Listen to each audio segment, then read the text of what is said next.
Mary Alfaro from SED 3J, and I'm in Block 3 in General Math in Modern World. Now, I'm going to discuss the 3 units of General Math in Modern Worlds. So, let's start. There are type of pattern in nature, which is symmetry, fractals, spiral. So let's define the meaning of it and example. So symmetry. In mathematics, an object is said to have symmetry when it remains unchanged after so many transformations such as rotating and scaling. So later on, I'm going to show you some of example of symmetry. So 2, fractals. Fractals are never-ending patterns that are similar, self-similar across the different pattern. So here's the example of it. As you can see in the example, that pattern is never-ending. So number 3, spiral. It is a core pattern made by series of circular shape, revolving around the central point just like fractals spiral pattern. Very common in nature. So here's the example again. And next, chaos. It is a chaotic pattern, a simple pattern created from complicated underlying behavior. So this is also the example of pattern of chaos. Now, we are familiar about the types of pattern. Therefore, let's proceed to the next example of symmetry. So the number 1 is reflectional symmetry. It is also called the mirror symmetry. It is made with a line going through an object and which is divided into 2. So it is like a mirror image. So for example, the butterfly. So as you can see, their wings are like mirroring each other, right? So number 2 is rotational symmetry. It is also called radial symmetry in biology. This kind of symmetry is exhibited by object when the similar parts are regularly arranged like a sunflower, starfish, and so on. So, translational symmetry, it is a kind of symmetry which do not change its size. For example, the honeycomb. It doesn't change the size of the honeycomb. They are the same. And now I'm done about the pattern. Let us know the importance of mathematics in one life. So it is a help to have critically thinking and to learn how to solve math. And math encourage one life in logical reasoning and to have ability in solving. Now we are done from Unit 1. So let's proceed to the Unit 2. I hope you will learn from it. So the golden ratio and Fibonacci numbers and nature. So I know every one of us love to explore and travel because of the beauty of nature. But did you know that in the nature there is a golden ratio and Fibonacci numbers? So but before that, I'm going to show you some of example and let's define the golden ratio and Fibonacci sequence first. So Fibonacci sequence is a numerical series made up Fibonacci numbers. They are found by adding the 2 numbers preceding it.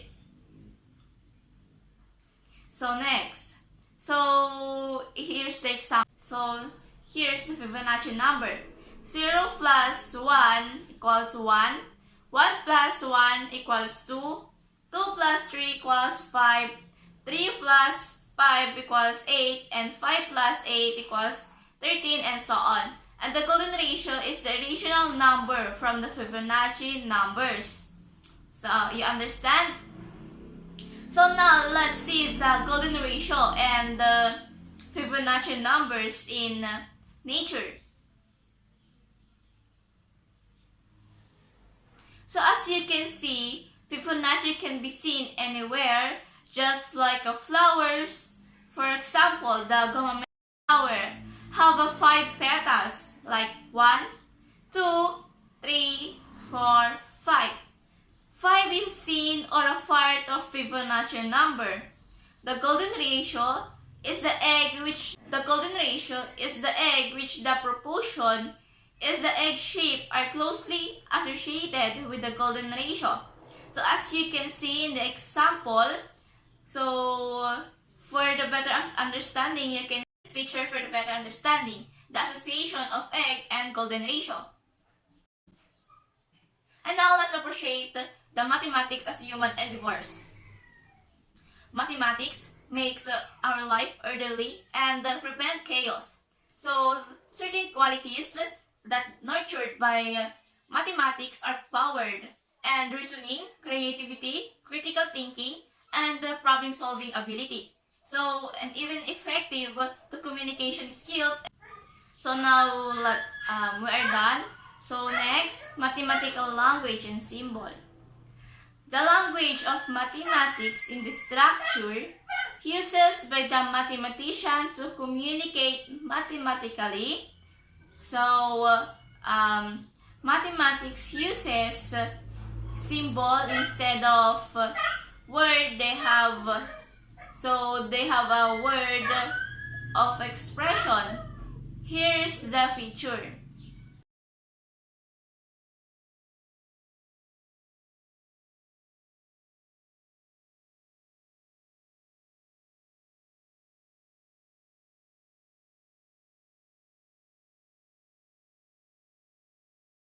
So we use language to communicate, but we can also use it in math by making a sentence using the symbols with their word expression. So example. So I'm going to give example. So here's the mathematical expression. 6 plus 9 equals 40. So let's turn it into sentence. 6 more than a number is 40. So that's easy, right? So next, math has the potential to serve as a universal language. A phrase or formula has the same meaning, regardless of the language with which is associated. Math in this way is assist people in learning and communicating, even when other communication barriers. Now we are in Unit 3, Problem Solving and Reasoning, which is the polya strategies and inductive and deductive reasoning. So as you can see here, so we're going to solve the inductive reasoning by this number. So it is a given number, so let's define. So 1, 8, 27, 64, 125, and we can't predict what next. So we're going to identify the next number. If you notice, it is not even number. They are not also prime number. As you can see, there's no pattern here. So so let's think how to solve it. So I have a method here. Let's subtract each number. So 8 minus 1, 7. 8 minus 27, 19. 27 minus 64, 37. And 125 minus 64 is 61. So as you can see, it's question mark. So next, as you can see, the result we got are different from the numbers, but they are not similar to each other again. So let's subtract again. 7 minus 19 equals 12. 19 minus 37 is 18. 37 minus 61 is 24. So as you can see, the number, if you add 6 to each number, 12 plus 6 is 18, and 18 plus 6 is 24. So they have a common. And the next number, to 24, you can add 6. So 24 plus 6 equals, what next to the 24? 30. 30, I should say. So 30. And meaning, if it is 30, the next number in 61 is you're going to add the 30. So 37 plus 24 equals 61. And therefore, the next number of 61 is 91. So here, 91. 91. So it means the number which is next to 125 is you're going to add 125 and 91. So 125 plus 91 equals 216. So as you can see, we got the correct answer. Now let's proceed to deductive reasoning. Now we're going to solve the deductive reasoning. So here's the problem. Naiceline, Angel, Janine, Ivan, and Erica receive letters from friends who are in abroad. 4 of them get a letter from Korea, and Angel and Ivan do not get a letter from China, as the others do. Angel only gets a single letter, which from America. Only Naiceline and Erica did not get a letter from America. So here's the question. Who received the letter from America and Korea? Who received the letter from only Korea and China? And who received a letter from all the countries? I'm going to, now we have a table here to identify the question, like who received the letter from America and Korea, who received the letter from only Korea and China, and who received a letter from all the countries. So to identify it, I make a table, and we have a pattern here, a question, to fill the table. So, the first one, 4 of them get a letter from Korea. So, 4 of them get a letter. So, how can we identify it? So, let's proceed to the number 2. Angel and Ivan do not get a letter from China as other do. So, as he said, Angel and Ivan did not get a letter from China. So, we're going to X it. Angel and Ivan. So, next. Angel only gets single letter from America. So, Angel got a single letter from America. So, it means he doesn't receive a letter in Korea. So, let's X it, as you can see. So, next. Only Naiceline and Erica did not get letter from America. So, only Naiceline and Erica did not get letter from America. So, let's X Naiceline and Erica. So, let's check because as you can see, Erica and Naiceline did not get a letter from America, but they are received a letter from China and Korea. So, let's check it. So, Ivan get a letter from Korea and America. So, as you can see, Janine received all the letters from this country. So, let's check it. So, let's go back to the question. So, who received the letter from America and Korea? So, here's the answer. It is Ivan. So, next, the answer is who received the letter from only Korea and China. Only Korea and China, it is Erica and Naiceline. And the next question, who received a letter from all the countries, which is Janine. Here. As you can see, we solved the problem in deductive reasoning. It is right. You need to think critically to identify the answer. So now we're going to use the Folia's problem. So here's the problem. A necklace and slippers together cost 700 pesos. The necklace costs 350 more than a slipper. How much does the slippers cost? Understand the problem. So considering that the total payment of the necklace and slippers together is 500, so we need to find two amounts whose sum is 500. Since necklace costs 300 more than the slippers, we can conclude that their difference is 300 pesos. Our device plan.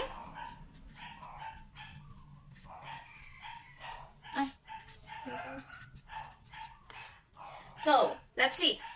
So, y equals the cost of sleepers, and y, the cost plus 350, the cost of necklace. So you're going to combine it. So equation. So here's the equation. So y plus 350 equals to 350 700. So that's the question. So here's the answer. So next, carry out the plan. So let's carry out the plan. So we solve the equation for y. Y plus 350 equals 700, right? So next is 2y plus 350 equals 700. 2y plus 2y equals 700 minus 350. So 2y equals 350. So we're going to in this case we're going to divide the both side. So 2. So the answer here is 175. So we have a cost the sleeper for only 175. And next, so y plus 350 equals 175 plus 300. It is cost by 525. In this case, 525 is actual of necklace. So, consequently, the slippers are cost by 175 and the necklace is 525. So, to verify the answer, let's see. Let's review the solution. So, the slipper costs 175 plus 525 equals 700. And 525, I should say, no, 525 minus 175 equals 350. As you can see, my answer is correct. Now, as you can see, my answer is correct using poly